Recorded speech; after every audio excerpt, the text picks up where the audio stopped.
The significance of India as a land, Bharat, is this. Bharata means… Bha means bhava, Ra means raga, Tha means tala. Bhava means it is the sensation of experience. See, you must understand this. If you touch something, if you smell something, if you see something, if you hear something, the only way you experience it is either in terms of pleasant sensations or unpleasant sensations. So your whole experience of life are sensations. It may not be sensational, but it is sensations. So this is the bha. And these sensations are not actually dependent upon what is happening around us, but this is dependent upon how we respond to what is around us, or in other words, what the world throws at us.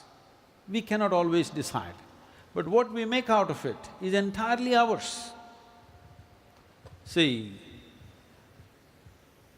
music, for example. If you listen to a certain kind of music that you think is wonderful music, you feel, Somebody else is listening to some other music, let's say heavy metal music. You think it's it'll create a nervous breakdown for you, but somebody else creates ecstasy for them. Same sound, because it's the way you respond from within. So this is bhava, the sensation. And these sensations are stimulated from outside, but essentially caused by you. Raga means it's the tune of life. This you have no role in this is the nature of the existence. The tune is already set. If you had to set the tune, it would drive you crazy. The tune is already set. The only real thing you have to do is, you have to find the thala. If you find the rhythm, then suddenly life feels like a dance. If you don't find the rhythm, it'll become a circus, torturous circus. You will see you will see this happening on various levels. Two people got married and they find the rhythm between them, suddenly they seem to be in an ecstatic state. Somebody else got married, they did not find the rhythm, what a torturous circus they're going through on a daily basis.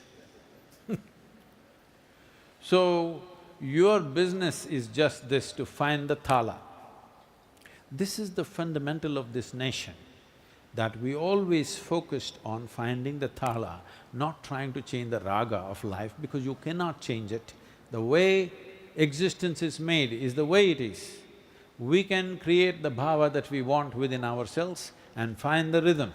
Once we find the rhythm, see, people always thought, these days at least they're thinking, if you become spiritual, you may not succeed in your business. When the entire population, I want you to understand, just 5 to 8 generations ago, there was no single Indian person who did not have a spiritual practice of his own. Because at that time, spiritual process was not transmitted necessarily by a guru or an organization. In every home, there was a spiritual process. Their own grandmothers taught them something. There was no person who did not have some kind of a spiritual process of their own. When that was happening, we were the most successful economy on the planet. So obviously, it doesn't work the way people think. I'm asking you one thing. Tell me, in your life, are you ready for more activity when you're joyful or when you're depressed? When you're joyful, you're willing to bend backwards and do whatever is needed, isn't it? When you're depressed, can we get you going? To wake you up in the morning itself is a feat. So, the most important thing is this is a culture which invested heavily on how to find the rhythm of life. We are not talking about what is the nature of the heaven, who sits there, this is not important for us. How you are right now within yourself is the most important thing. And what kind of thought, what kind of emotion and what kind of action do you perform, not guided by the morals and commandments from outside, but your own consciousness. This is a way of stirring up your humanity. This is not about morality, this is a way to make sure your humanity is on every moment of your life, that you are not trying to be good whichever you are, whichever way you are. If you are in a certain state of consciousness, let me make you understand what is consciousness. There is a physicality to you, there is a body to you. And a body inevitably must have a boundary, isn't it? Those of you trying to expand your boundaries, I'm asking you. Anything physical inevitably has a boundary. There is no other way. Physical has boundaries. If you get identified with your physicality, you will set up boundaries. Once you set up boundaries, you become exclusive. When we say consciousness, we are talking about that dimension of your life which is not physical in nature. Once you become conscious of that, or that becomes a living process for you, then naturally you have no boundaries. Nobody has to tell you be inclusive, nobody has to tell you be good to somebody. People are always saying in the world, being good is so difficult. Yes, if you're identified with your limited boundary and trying to expand it all the time, you will suffer immensely.